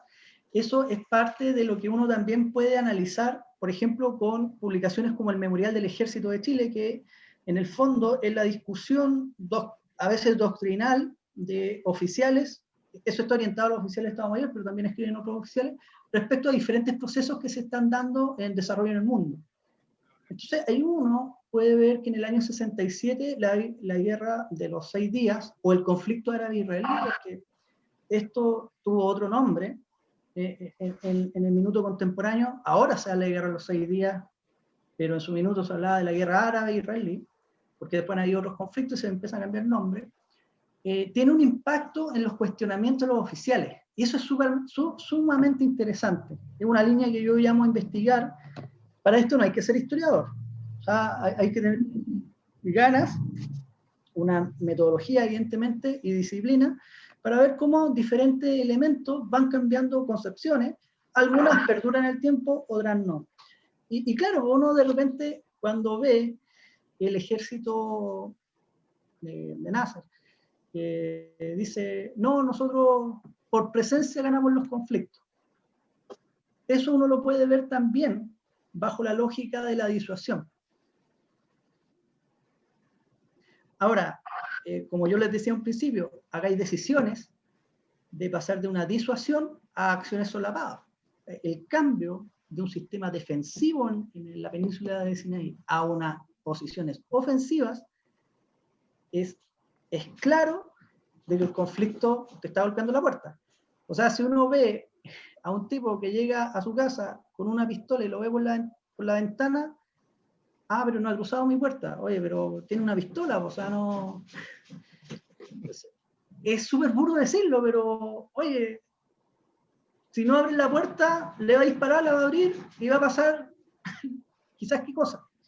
Bajo esa lógica también los estados tienen intereses contrapuestos, tienen experiencias distintas, y eso es lo interesante desde mi punto de vista de Israel, donde convive un sistema político muy interesante y donde los actores, en este caso militares, terminan siendo parte de la vida política de Israel.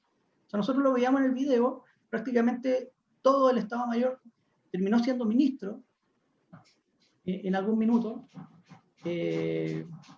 y de hecho uno de ellos, Rabin, firma o se abraza con el rey de Jordania estando presidente Bill Clinton. Me acuerdo de Camp David, 1994. Exacto. También hay cosas que son bien interesantes y hay que entenderlo, creo yo, bajo esa lógica, como dice Ignacio. Acá se rompieron paradigmas, pero los paradigmas están para romperse. Y eso es lo importante de los estudios y también, o sea, a mí me encantan las series en Netflix. Antes veía más que ahora, pero de repente volver a fuentes primarias no es malo. Exactamente. Francisco. ¿Sí? Un paradigma que nunca se rompió es el desastre que es el proceso de descolonización. El desastre. Porque partamos que esto partió con el término del mandato británico en Palestina, que finalmente iba...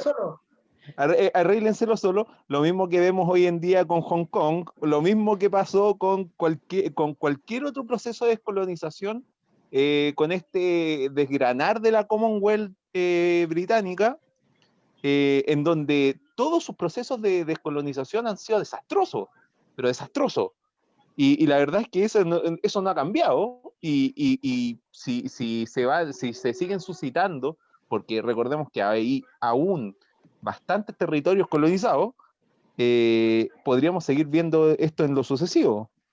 O sea, veamos dentro del Caribe, hay colonias Estamos holandesas, compartiendo justamente ese mapa. Ya miren, yo creo que el sistema internacional, que lo pintan muy estable, muy maravilloso, todas las resoluciones de la ONU, que los vetos, etc., es parte de un sistema anárquico en donde diferentes estados tienen intereses contrapuestos. Y eso hay que verlo bajo un realismo o neorrealismo de las relaciones internacionales. Ejemplo de eso, o sea, yo no me quiero meter en las relaciones bilaterales de Chile y Argentina, pero por dar algunos casos, en Centroamérica hay muchos temas pendientes que pasan por el no accionar de un sistema internacional que promete mucho y hace poco. Nicaragua, Colombia, por ejemplo. Exacto. Tenemos el tema de Belice, con Guatemala. Belice. Tenemos Campos de hielo. Euroasia lleno, no quería meterme en relaciones bilaterales, tenemos Euroasia llena de conflictos no resueltos, y África, que es un misterio para mucha gente, que también es un campo desconocido de conflictos no resueltos por el sistema internacional. Entonces, bajo esa lógica, también tenemos que entender de que, y las Naciones Unidas, 22 años después de su formación, no fueron capaces de colocar un paralelo a la fuerza egipcia. O sea, ¿qué pasa en el sistema internacional? ¿Qué pasa con los líderes? Y eso es parte también de los análisis que hay que ver dentro de los procesos en su época. O sea, por ejemplo, Paul Johnson, historiador británico, habla de que en su libro Tiempos Modernos se da una triada heroica, que es Juan Pablo II, Ronald Reagan y Margaret Thatcher. Y después agrega un par más, pero la triada heroica, aquí él habla es sobre este rol que asumen líderes por sobre el sistema internacional. Dentro de otras lecturas que uno puede hacer del libro de Paul Johnson. Y no deja de tener razón. De repente el sistema internacional vemos que no responde a parámetros de justicia, responde a parámetros de equidad o a parámetros de garantizar una paz relativa. El tema es que en la situación de Medio Oriente, que yo estoy hablando concretamente del Medio Oriente, la situación de paz la busca un Estado, que es Israel, y el resto no. Lo sucedido en los últimos meses de la administración de Donald Trump, con el restablecimiento de distintas naciones del mundo árabe, de relaciones internacionales con Israel, es realmente digno de estudio. No es que un país más haya abierto una embajada o hayan firmado un acta. Hay un trabajo y hay intenciones atrás que son bastante interesantes y que hay que analizar también en su debido proceso y longitud de tiempo. Evidentemente, el conflicto para algunos estudiosos es una constante, pero el mundo, bajo el actual sistema internacional, y yo creo que siempre ha sido así en realidad, yo creo que es anárquico. O sea, cada uno busca sus propios intereses y eso puede ser sumamente legítimo. Y por otro lado, no hay un gran predominio mundial de X naciones. Acá hay varios polos. Y eso lo tenemos que... por así decirlo. Sí, eso lo tenemos que ver así. O sea, Estados Unidos no dicta las políticas mundiales. No. Sí, Estados Unidos, para aplicar políticas mundiales, se tiene que sentar con Rusia, se tiene que sentar con China, a su vez tiene que negociar con India, y ahí hay un sistema internacional, engranajes que son mucho más complejos y que muchas veces son invisibles, por decirlo de alguna manera. O sea, uno en Centroamérica ve una serie de conflictos latentes que pasan porque el sistema internacional, lo digo desde mi punto de vista, no ha sido capaz de demostrar sus capacidades. Ahora, también tiene que ver con la conformación de Estado. A mí, en mi paso por Guatemala, un país que yo le tengo mucho cariño, y que por cierto el autor de este libro es guatemalteco, me llamó mucho la atención que el embajador de la Unión Europea mediaba en el Congreso. Se ofrecía a mediar en el Congreso. O sea, eso en Chile, que un embajador diga, oiga, yo voy a mediar en el Congreso, independiente del sistema actual de gobierno que existe, es impensado. Pero en Centroamérica sí existe. Y al igual que otros países o naciones que están con estados casi fallidos en el Medio Oriente. Así que claro, yo creo que mi visión es que el sistema internacional desde una perspectiva idealista es una bonita novela, pero que realmente no ha mostrado grandes resultados. El último ejemplo, Haití. Fracaso total. Todo. Discúlpenlo.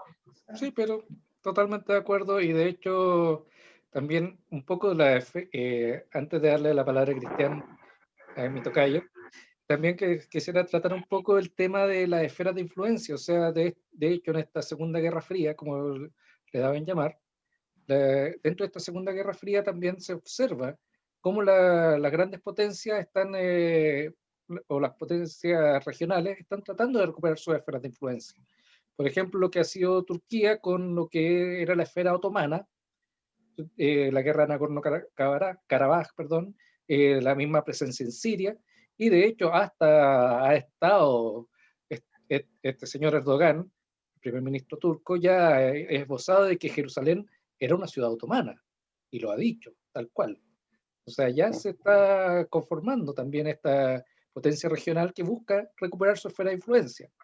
Lo mismo pasa con lo que era la esfera de influencia soviética, que pasó a ser la esfera rusa, lo que significó como dijiste tú, la recuperación de Crimea en su momento, o también lo que, exactamente, pero y también el reacomodo de poderes dentro de lo que es África. O sea, en África nunca han dejado de accionar también las potencias, lo que es Congo, lo que es la zona de Guinea. La presencia de bases chinas en África, de bases militares, es impresionante. Igual que perdóname, nosotros tenemos una base china acá en el sur de Argentina. Bueno, ni más ni menos. Claro. Es que yo evito hablar de temas bilaterales. No. No, pero... Pero hay una noticia que no sé si la habían escuchado. Perdón, yo soy Alejandro, soy de Buenos Aires.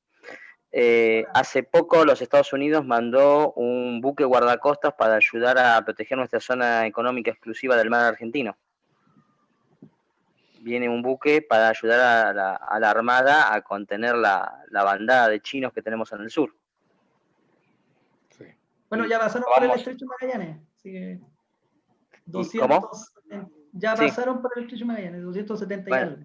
Y no, eso tiene que ver con la esfera regional, pero no me vas a decir que Trump es tiene una excelente relación con el gobierno que tenemos en este momento. Es simplemente marcar la presencia en la región de nuevo. Claro, hay temas que no tienen que ver con ideología y que tienen que ver con un pragmatismo total.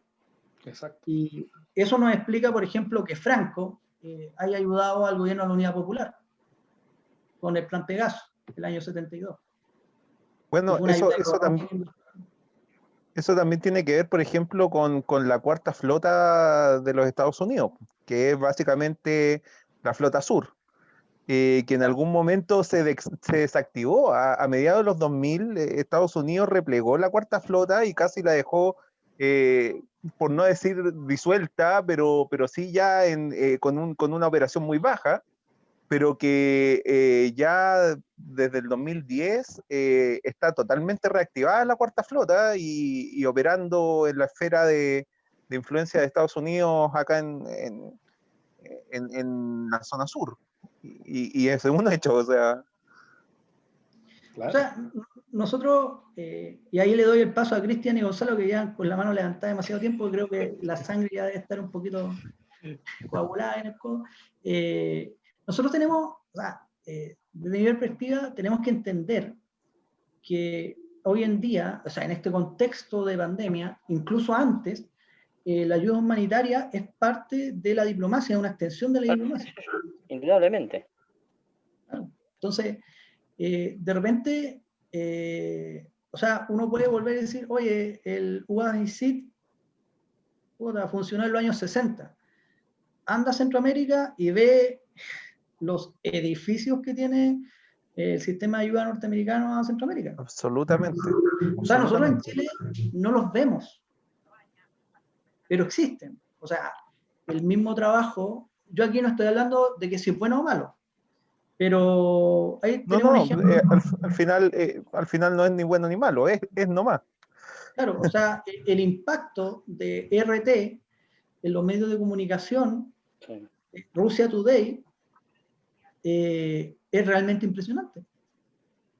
Entonces, claro, ahí yo por eso bromeaba con Cristian, o sea, la operación Hombres Gentiles, que así se llamó al restablecimiento de Crimea, versus la ocupación de Crimea, se ya tenía un contrapeso comunicacional importante. Y eso es parte de la esfera de influencia que en un conflicto muy distinto, con condiciones dinámicas muy distintas, donde hay mucho acceso a información, donde hoy en día nosotros estamos conectados de 13 puntos distintos en la geografía nacional sudamericana, nos hacen ver el tema distinto. Entonces, yo creo que eso hay que, quizás, no molernos la cabeza de que chuta, hay cosas que nos van a aplastar, sino también tener constancia y ver la toma de decisiones, específicamente de quienes son los tomadores de decisiones. Sin duda, totalmente de acuerdo. Cristian, adelante, por favor, que tú estás con la mano levantada hace mucho rato. Hola, muy buenas noches a todos. Francisco, un gusto nuevamente de estar en contacto contigo después de tantos años. Igualmente. Y bueno, les pido las disculpas, porque el último en llegar andaba en mi trabajo, así que agarré el último. Pero bueno, muy cortita mi intervención. Estamos todos de acuerdo que este conflicto de los 6 días fue algo, digamos, de estudio que a todos nos impresiona y que de verdad es algo atípico dentro de los conflictos mundiales. Pero yo quiero, digamos, a pesar de toda la planificación, de toda la tecnología armamentista, el apoyo, digamos, la política, la inteligencia, el apoyo diplomático de otras naciones, etc., yo creo que Israel no habría ganado este conflicto sin, digamos, sentirse identificados ellos como pueblo debido a su historia. Yo creo que esa Sí. motivación, esa identificación con la Es historia de clave. su tierra es clave para hacer todos los sacrificios y cumplir la planificación, movilizarse dentro de las 48 horas, estar digamos, en constante entrenamiento, muy comprometido con sus labores, ya sea del ejército profesional como también de la reserva. Yo creo que ese es el motor principal de todo. Si un pueblo no está identificado con su tierra, con su cultura, con digamos, con diferentes factores propios de una nación, ese país está condenado a sufrir grandes pérdidas en un conflicto y es mejor que no se meta en un conflicto armado. Yo creo que eso es la parte primordial y el motor de todo conflicto. Si las personas, los que defienden su tierra, ya sea en una acción ofensiva o preventiva, da lo mismo. Yo creo que si no están comprometidos la población, los integrantes de esa nación, yo creo que da lo mismo lo que hagan, o los recursos que le metan a ese conflicto van a perder.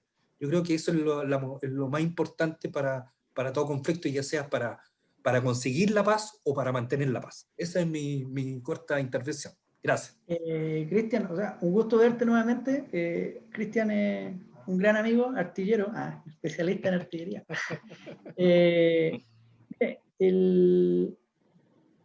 El soldado, según Chesterton, perdón, un filósofo inglés, no lucha por quien tiene al frente. El soldado lucha por quien tiene atrás. ¿Ya? Él desarrolla la idea en el siglo XIX, que en realidad es parte de un sentimiento natural, y que en el caso de Israel es bastante palpable y tiene que ver con la identidad del pueblo de Israel. Yo creo que hay un video muy interesante de la Fuerza de Defensa de Israel que lanzaron hace como... Yo lo sigo en Facebook, a mí no me molesta decirlo, que lanzaron hace como 6-7 meses, que decía, te mostraremos nuestra arma secreta. Y el video, muy bien elaborado, que es parte de una campaña de información,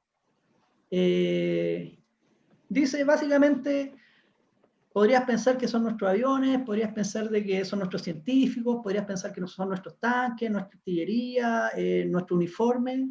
Nuestra verdadera arma secreta son nuestros soldados. Somos quienes conformamos el ejército. Y eso tiene que ver con el sentimiento, como tú muy bien dices, de una historia que es milenaria.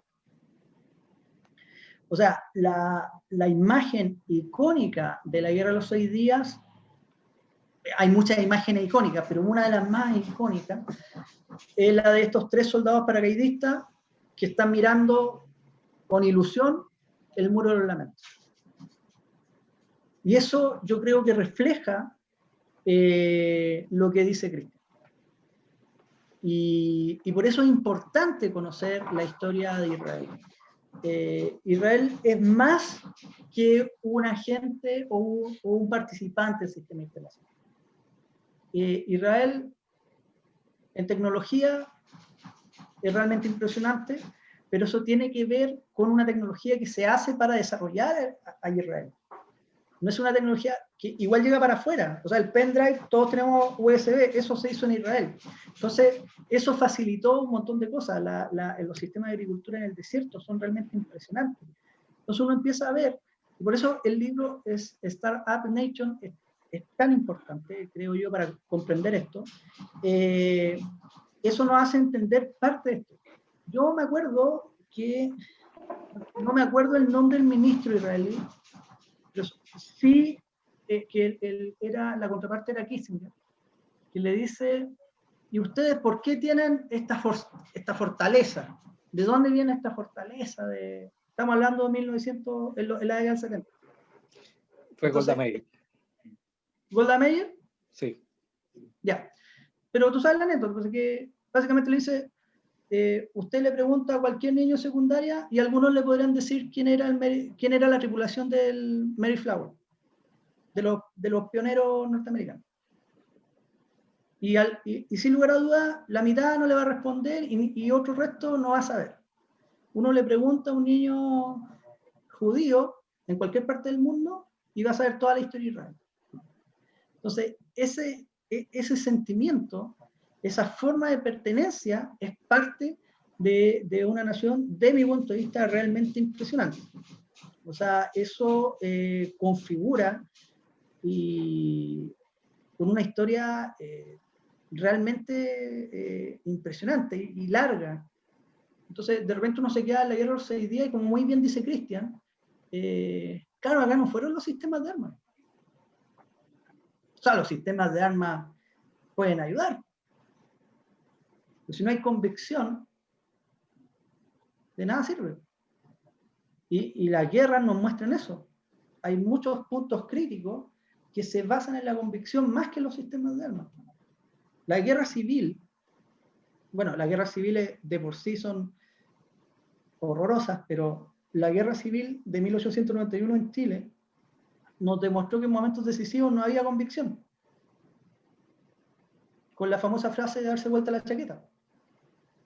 Para los que no saben, en esa época el ejército chileno, fuerzas del Congreso y del presidente en 1891 se enfrentan y se usaba el uniforme francés, azul con boga manga roja, y el ejército congresista que venía del norte venía de blanco, más o menos blanco, en una cuestión de error. Entonces, llega en un momento dado en una batalla decisiva, en que el ejército regular chileno, que tenía el forro blanco, se da vuelta a la chaqueta y se cambia de bando. En Hong Kong. Eso no da convicción. Y eso es decisivo, eso es clave. Eso es parte de lo que le pasó a los ejércitos árabe en el conflicto, no tenían convicción. Ah. Gonzalo, y con esto nos Y vamos a Amit, última que instancia. Amit, que también está levantando la mano. Gonzalo y Amit. Mira, yo quería... Primero Gonzalo y después Amit. Gonzalo, dale. Sí. Bueno, cortito, agradecer la invitación, conocer a estas personas. Bueno, sin estar coordinado con Cristian, yo también quería reconocer la importancia del recurso humano. Yo, parte de mi análisis, de mi estudio autodidacta, empezó justamente con la innovación israelí, y de ahí fui buscando el porqué y fui retrocediendo a través del tiempo. Me llamó mucho la atención cómo cultivar peces en el desierto. Fui yendo atrás a la historia, con entrevistas, conversando con personas, conversando también con amigos chilenos que han servido en las fuerzas de defensa de Israel como una obligación de ir a servir por un par de años a esta nación. Y claro, a mí me llama la atención porque podemos analizar este conflicto desde varias variables, ciencias políticas, teología, ingeniería, diplomacia, inteligencia y una serie de otras variables, pero sin duda reconocer de que el resultado de esta guerra viene a reafirmar la forma diferente de hacer las cosas del Estado de Israel. Primero, el Estado de Israel no tiene escuelas matrices, sino que todos van a un servicio militar en plan común, a diferencia de los ejércitos árabes, en los cuales casi siempre la oficialidad está vinculada con la burguesía y con la aristocracia. Digno de rescatar. Luego, el ejército israelí, después de esta guerra, empieza fuertemente a trabajar en diseñar sus propios sistemas de armas, ya que muchos de los tanques, yo soy oficial de reserva del arma caballería blindada, todos los tanques, Gracias. todos los tanques en ese tiempo eran fabricados afuera, y el primer tanque diseñado por Israel, Merkava, pone por primera vez el motor adelante para combatir y el conductor atrás, de forma de proteger a su recurso humano. Esas son uno de los dos ejemplos y de las grandes enseñanzas que nos deja este conflicto, pero sin duda es resaltar, aparte, eso se suma con la voluntad de lucha, eso se suma con quizás los conocimientos, pero la forma diferente de hacer las cosas de Israel en este conflicto se demuestra en lograr el objetivo que ya por todos conocemos. Eso es mi intervención. Muchas gracias, Gonzalo. Extraordinario, Gonzalo. Sí, caballería blindada. Mi viejo fue el granadero. El servicio militar junto en el Maipo. O sea, un traidor al arma de infantería. ¿Qué te pasa? Gonzalo, linda arma. Gonzalo, linda arma, caballería blindada. Harto respeto y cariño a ellos. Bueno, talla interna. Amit, por favor. No, yo quería darme también mi punto de vista, porque yo tuve la suerte, o tuve, no sé, llamémoslo como queramos. Yo serví durante casi 40 años del ejército en Israel. Yo soy oficial de paracaidistas, así que no tengo nada que ver con los blindados que están acá. Pero acá hay un tema que hay que tomar muy en cuenta. Nosotros los israelíes, yo vivo en Chile, pero los israelíes, sabemos por qué estamos ahí y qué es lo que tenemos que hacer. O sea, si no lo hacemos bien, nadie lo va a hacer por nosotros. Y puede ser que mañana ya no estemos. Y eso nunca va a volver a pasar. Muchos años atrás alguien decidía por nosotros lo que teníamos que hacer. Hoy día ya no. Otra cosa, y volvamos al tema que es muy importante. Hoy día Israel es una potencia mundial en desarrollo de armamento, todos lo sabemos, no hay que darle mucha vuelta al tema. Si Israel hoy día le está facilitando la cúpula de hierro a Estados Unidos, al parecer es por algo. Pero lo más importante, como muchos acá lo han dicho, especialmente también Gonzalo, el factor humano en el ejército de Israel es clave. O sea, si tú puedes tener el mejor armamento del mundo, y ya lo vimos los americanos en Vietnam, vimos los rusos en Afganistán, hemos visto los países árabes mismos que entran en todo tipo de aventuras con sus vecinos, al final de cuentas el soldado no sabe por qué va.